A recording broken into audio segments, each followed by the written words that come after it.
Welcome to 1,000 Tiny Steps. I'm Barb Higgins, and in this podcast, I'll share personal stories of great joy and tragedy and the steps that brought me there. I have become adept at tracing them backward to find the origin of an event, good or bad, that has affected my life. I have gone from being on top of the world with Division I All-American success to being unable to get out of bed with the grief of losing a child and everything in between. I am painfully honest, which can make people uncomfortable, but discomfort brings growth, and oftentimes tragedy brings joy. So, tie, buckle, slip on, or lace up your shoes and join me as we begin our 1,000 Tiny Steps. Hey everybody, Barb Higgins here, beginning episode 21 of 1,000 Tiny Steps. So this is the first episode in season 3. So even though I don't take a break between seasons, I like having the episodes clumped into seasons because I have a main focus of each season. So season 1 was Jack, season 2, Molly, and season 3 now is going to be a bit more general. I'm continuing 2 themes here. One is that each season has a theme, and the other is that I trace the steps back till I can see if there really was a very first step that led to Molly's death, the beginning of the end of Molly. It's something that still haunts me, and I just have to process it through, validate it, speak about it. Hopefully it'll be able to leave me one day. But it's this constant search to find answers, and how can I not make those same mistakes? I have Jack now. One of the common things people say is, oh, you have a do-over. No, this is not a do-over. I'm not doing anything over. I failed miserably the first time around is how I feel sometimes. Jack is a continuation of my journey, and hopefully he'll have fun being by his old mommy's side. Anyway, so season 3 is going to focus on the physical effects of trauma, grief, sadness, mental illness, all those different things. Because whether or not you're a spiritual being or an atheist, whether you go with God or science, no matter what, we have our bodies, and then we have our minds or our souls or our energy, whatever it is that lives in the body. The body dies and the energy doesn't. So if you're a religious person, you would believe that your soul would then have eternal life and go to heaven. Some atheists don't believe in afterlife. They just think this is it. Others do. They just don't attach it to a god or a deity or something like this. I'm a firm believer that what makes me Barb Higgins was here before this body was made and will exist long after it's done. In looking at the physical effects of grief and trauma on the body, those 2 things or 3 things come into play: mind, body, spirit. So what you think, what you feel, and where it all lives, which is in the body.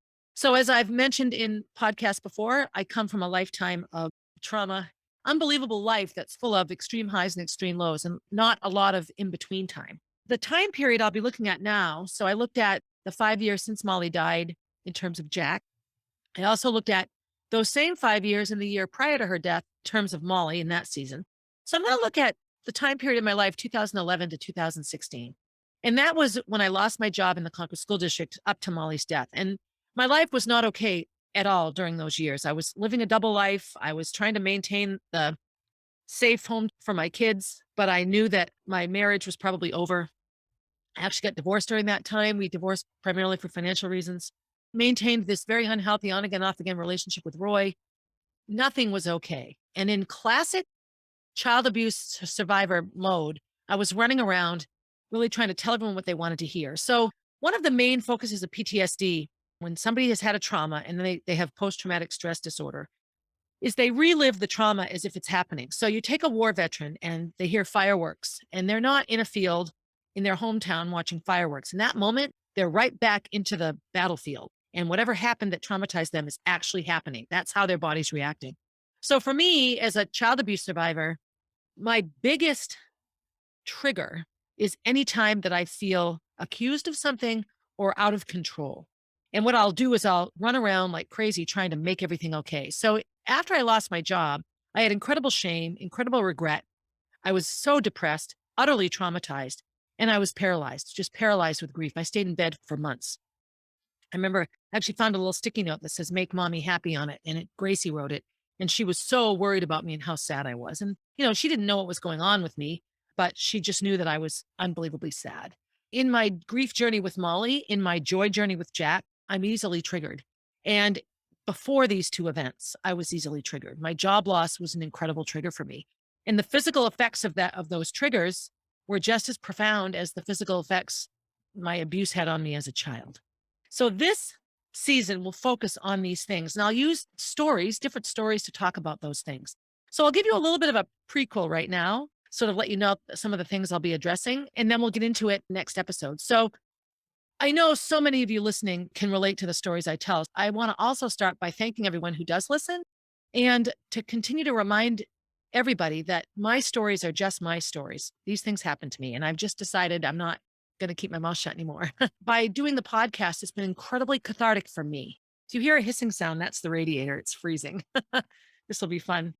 Fun episode. You can hear my hissing radiators. So for me, the death of Molly was a trigger for the job loss, which was a trigger for a friendship disaster that I was going through, which was a trigger for my first marriage, which was a trigger for child abuse. Like I could just go back and back and back and back to the different things that certain events trigger for me.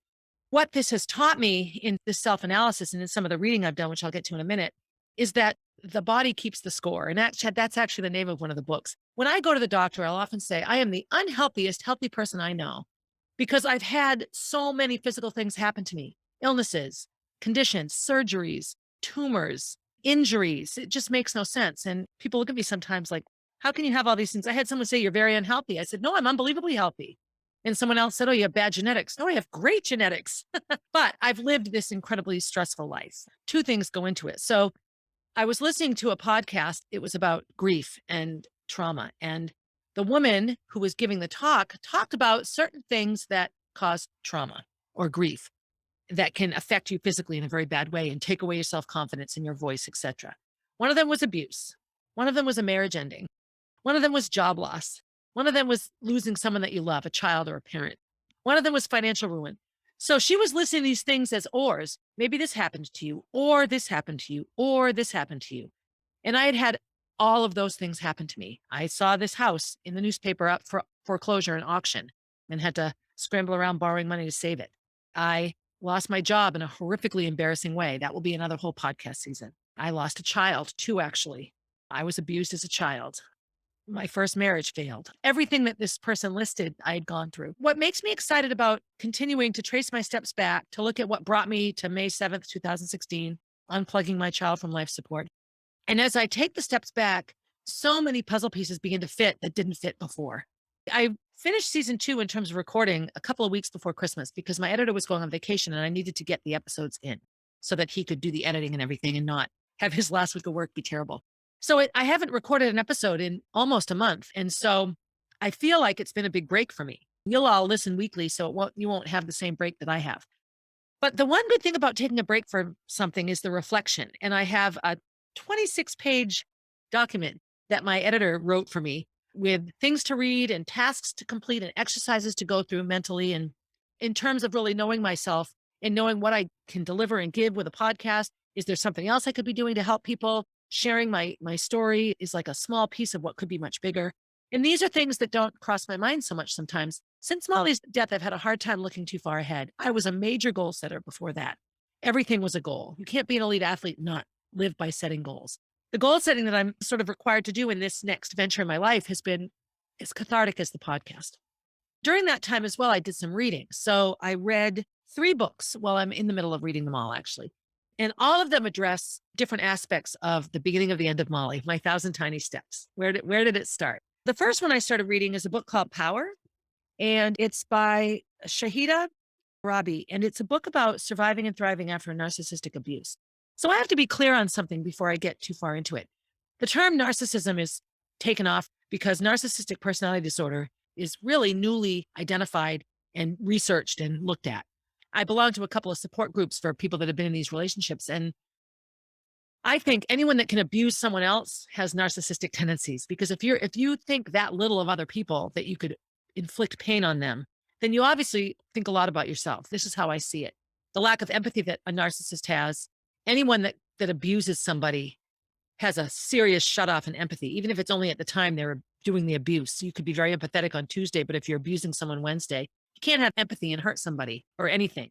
It's impossible. Empathy would prevent you from being hurtful.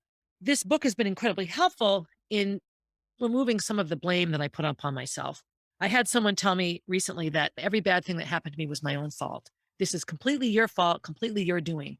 And I said nothing. I just stood there and held the phone and listened, because at that moment, the trigger of that hatred put me right back into being 7 and being abused, put me right back into dead Molly, put me right back into I'm going to lose my house, put me right back into I lost my job. It was just one of those triggers that put me right back into every paralyzingly traumatic situation I'm still recovering from and working through. So this book has been super helpful. Again, not to lay blame or point fingers ever, but knowledge is power. This particular book, Power, has been super helpful. The other one I started reading is called The Body Keeps the Score, and it's by Bessel van der Kolk, who's a medical doctor. This book is phenomenal.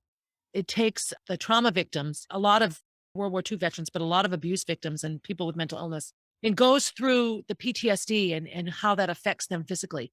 And it also talks about using physicalities, physical tools to heal mental illness as opposed to just talk therapy and that sort of thing and medicine. Why numb it, when you could work through it, that kind of thing. I'm learning a ton here as well. And so many of my physical maladies are explained. And the third one I'm reading is called Taking the Work Out of Networking. So another huge issue for me, and I've been told this by everyone in my life, I say a lot of things and I never follow through. And it's true. In my research, I found a nonprofit for a little girl named Molly who died at age 13. She died less than a year ago and her family already has this thriving nonprofit. And, my Molly's been gone 5.5 years and I'm still muddling through the website. A real mechanism for me has been to talk. I'm going to do this. I'm going to do this. I'm going to do this. And then I'm so busy not thinking that I do nothing. Months go by and I've made no progress, or I busy myself with other things. So I have learned so much from these 3 books. So the marketing book is also really, really written for someone just like me that just needs to have it broken down, tiny doable steps. Those are some of the things I've been doing in the month that I haven't recorded any podcasts. And I've also really tried to think about where do I want season 3 to be? So much of my life has also been substance abuse. When does that one play in? But I think this time in my life, from my job loss to Molly's death, 2011, 2016, so many things came to a head for me here.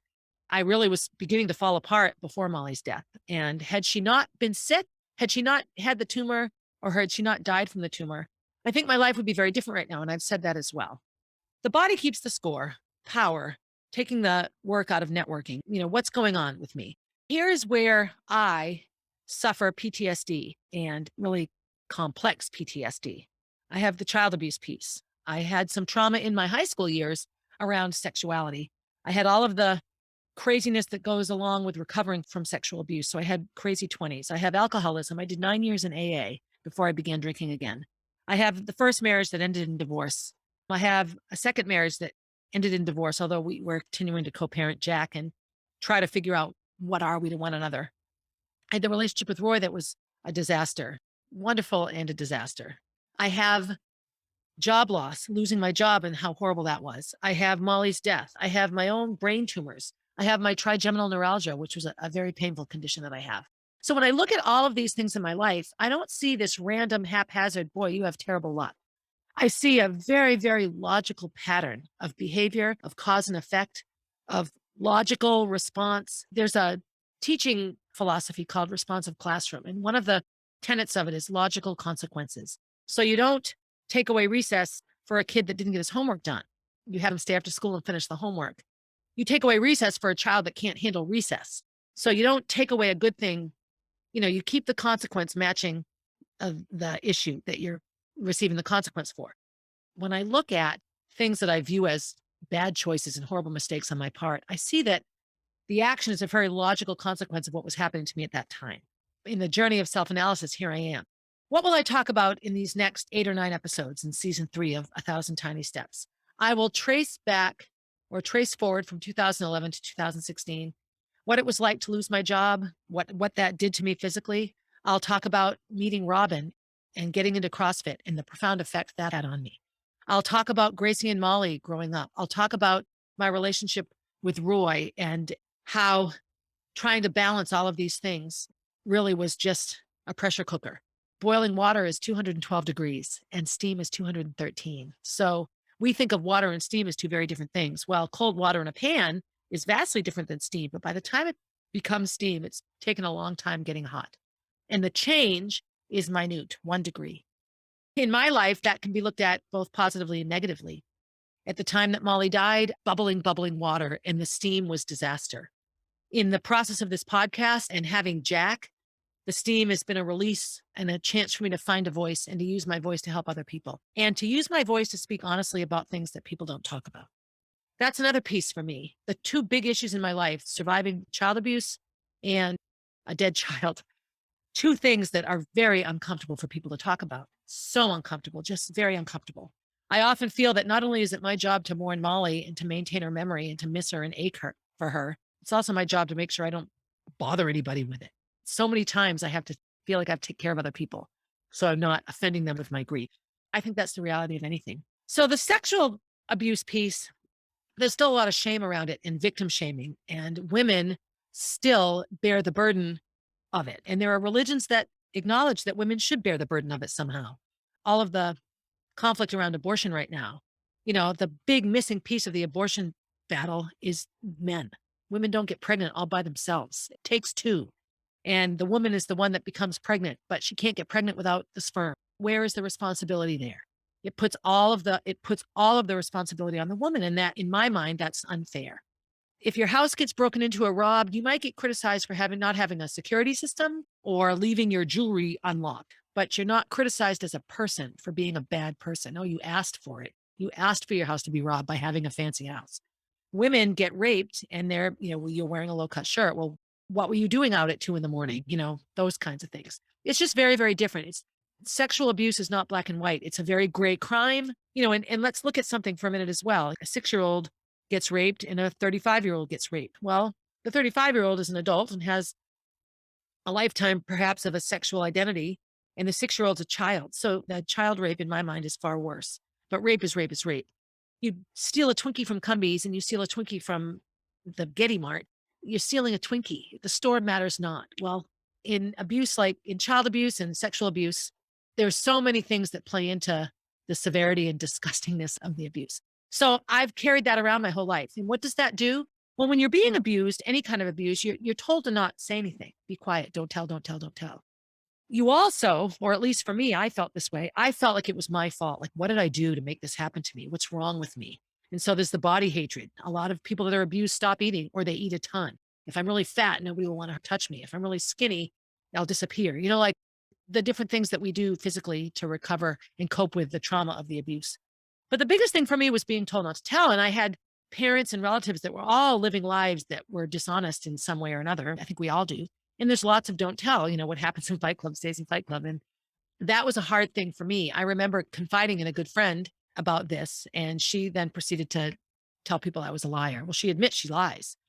Well, no, I admitted that I spent my childhood lying, and the lies I told as a child were peacekeeping lies. I said whatever it took. I said whatever was necessary to keep the peace. And that is something that took me a long time to overcome. And I think sometimes still I tell people what they want to hear. I've been accused of being a liar, and I think telling people what they want to hear is sometimes dishonest. So is there a difference? I don't know. I don't ever wake up and think, what can I lie about today? I don't ever create stories to hide myself. Not anymore. Those days are done. So that's been a huge piece for me, is the honesty. And I have a very hard time believing people, and I'm gullible. As much as I have a hard time believing people, I'm the first one to believe somebody. My situations with the charter school and that I talked about a couple episodes ago, the bad things that happen, I just jumped right in to help people that really I shouldn't have been even hanging out with. So that's been a problem for me. How does that play physically? Well, when you're keeping things in and not telling and bearing responsibility and blame for things that aren't your fault, you're going to have a physical toll. Stress releases hormones in your body. I know when I was being abused as a child, my growth slowed down. I stopped gaining weight. I stopped developing physically. I just stayed a little girl for several years. As an adult, a young adult in my 20s, I also had a lot of asthma when I was being abused. I was asthmatic because if I was in the hospital, I was safe. So asthma attacks got my mother's attention and kept me safe. I didn't do them on purpose, but boy, I had them all the time. Once the abuse stopped and I got healthy, my asthma all but disappeared. I began running. And so running ended up being a medicine for me, an abuse medicine and an asthma medicine. That was phenomenal. In my adult life, post all of that, the other traumas that I've had, I have chronic stiffness. I'm not flexible. Well, if I stretch all the time, I get flexible like anyone else, but I carry the tension. And I think that a lot of my immobility and injuries because of my lack of mobility come from tension and stress and holding things in. I am also very quick to accept that things are my fault, which has led me to go through a series of really, really unhealthy relationships. Probably the only person in my life that has never just blamed me for everything is Kenny. We do a lot of things wrong, but in terms of holding each other accountable and owning our own, we're actually very good at that, which is surprising considering all that we've gone through.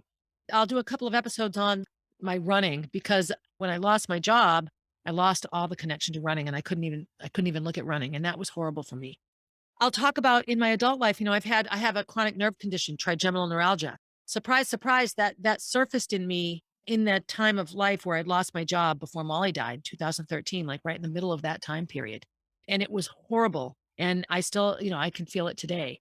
I think it's no surprise that I got it. I think oftentimes women have a lot more chronic illness than men. And I say this knowing that I think men don't talk about it as much, so they could. But, arthritis and fibromyalgia and Guillain-Barré syndrome and chronic fatigue. These are things, Lyme disease. All of these are things that have physical derivations. They come from physical causes, but women suffer so much more than men with them sometimes. And I think it's because we carry the burden of worry. It's just in our nature, more so, I think, for the most part than men. And I know for me, that's been very true. I've had chronic pain in my face. I've had chronic back pain. Now, I've had 9 million surgeries, had disc surgery and bunion surgery and brain surgery and hernia surgery and tonsillectomy. And, I've had a million surgeries. I'd laugh if it were funny. I laugh anyway. And I think sometimes that my stressful, trauma-filled life contributes to these things. I don't know for sure. I know a lot of super happy people that have illnesses. But you look at the prevalence now of physical illness and the prevalence of mental illness and depression and anxiety in our society. Obviously, the two go hand in hand. If I were to get political for a minute, I'd talk about how you can't trust a government organization that monitors food safety and drug safety, Food and Drug Administration. Come on now. Create food to make people sick so we can sell them drugs is sometimes how I look at it. But when I look at some things that are working for me to keep me healthy now, I realize that it's really, truly within us to be happy and well. And we get sidetracked by a lot of external things. So I'll talk a bit about that. I'll talk about CrossFit and not only the physicality of CrossFit and what I've been able to do with it, but the institution itself. Everyone knows what CrossFit is now. And the big thing is people that go to CrossFit, all they talk about is CrossFit. And it's true in the beginning anyway.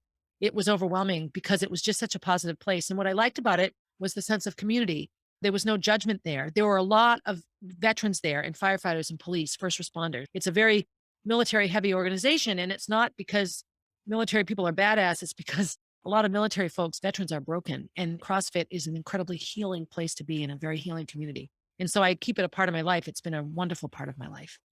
So I'll talk about that. I'll talk about the brain tumors and my recovery around those. I know I've spoken of those in the Jack podcast, but I look at all of these physical things in my life, what has happened to me, and I just see that there's a consistent pattern for me. And when you look at the effects of trauma on the body, as in this book, The Body Keeps the Score, you realize that almost every illness we have in modern society comes back to a traumatic response or something emotional or mental or spiritual, as opposed to not getting vaccinated for a virus.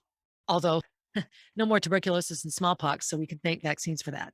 So that's what this season will focus on. It will really focus on the physical side of trauma and grief, and I'll tell stories to share that.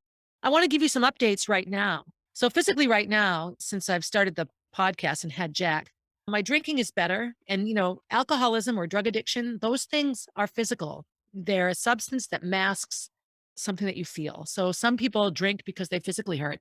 I remember before I had my brain surgery to fix my mouth, I drank a lot at night because I was in so much pain by dinner time that the alcohol numbs the physical pain. But so I'm better there. I think some of my drinking now is truly emotional. There are days that I'm just exhausted by evening. And so a drink or two just calms me down, but it separates me. It's not something that I want a part of Jack's life at all. So that remains current for me.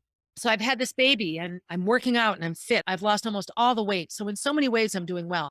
But I have two issues going on. So I tore my rotator cuff. So it's January. I've been in excruciating pain since late September, early October. So I have not slept well at all. So of course, rotator cuff, what do they say? Oh, you have to have surgery. Well, the surgery makes you keep your shoulder still for 6 months.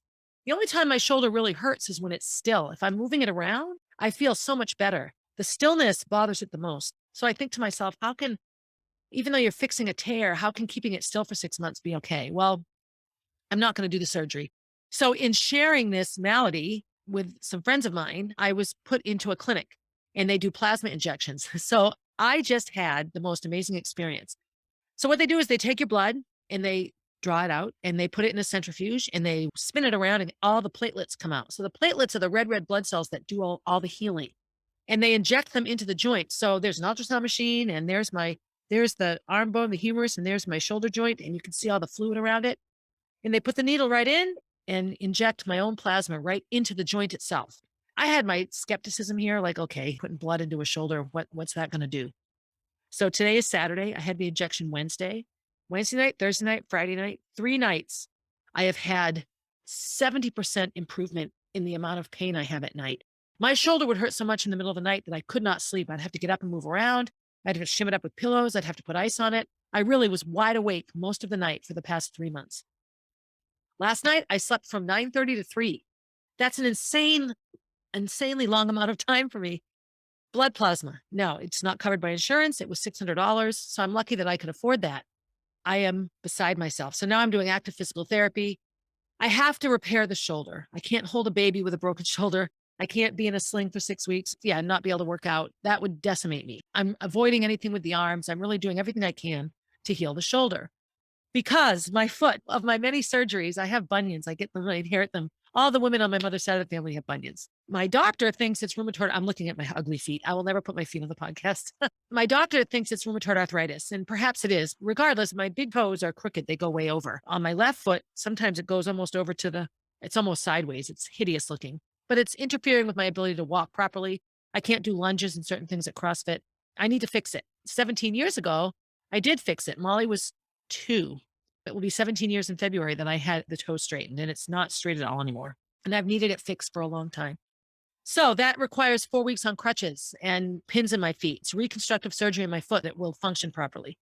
I can't be on crutches with a torn rotator cuff. So about a month ago, I was over Christmas, actually, right after I finished recording last season's episodes, and we were driving to Florida. I was just a disaster. And reading these books, and finding the wellness center to do the plasma injection, et cetera, has turned me around. So I have a much better plan now. I'll do the foot repair in the spring because then I can sit outside in the chair as opposed to being stuck in the house, and I can have more mobility. I don't want to be on crutches on ice. Doing it in the winter just seems like, some people are like, no, do it in the winter. You can't go out anyway. Well, no, I can't stay in. I think I'd go a bit nuts. That's my current physical situation, is as drastic as ever.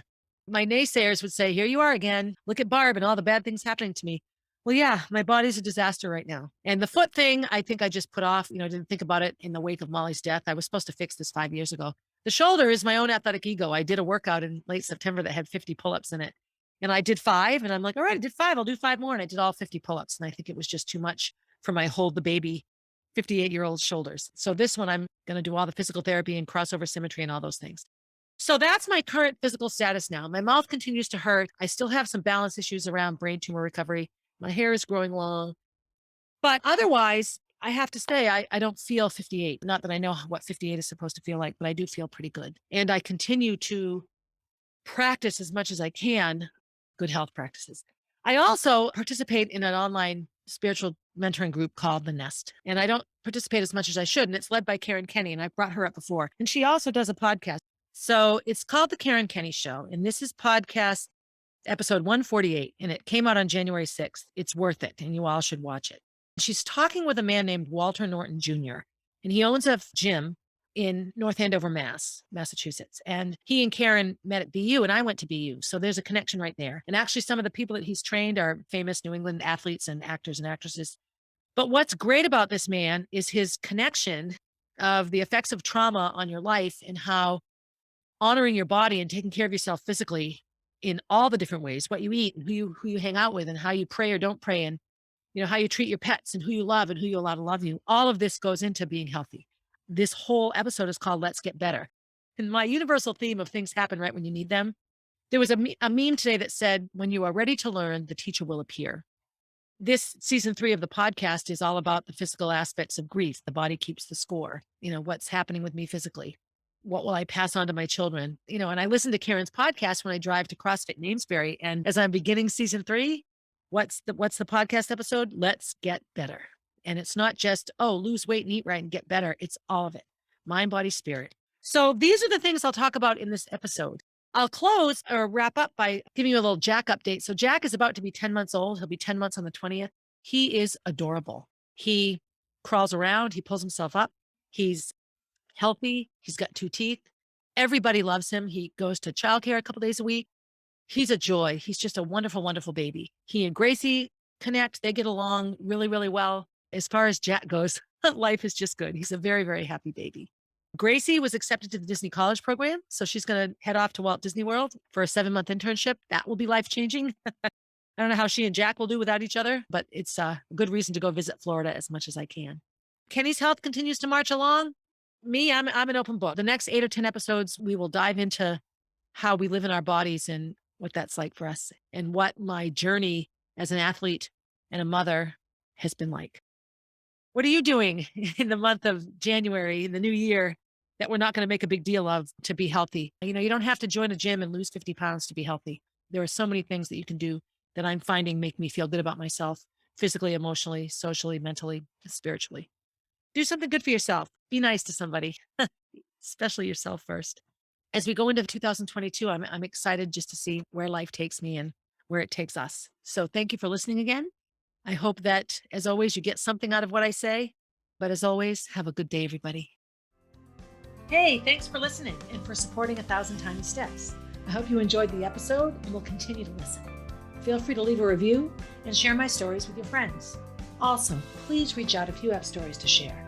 I love hearing from and connecting with my listeners. If you would like to know what I'll be talking about down the road, you can find me on Instagram at Barb_444, on Facebook as Barb Higgins, and at my website, www.1000tinysteps.com.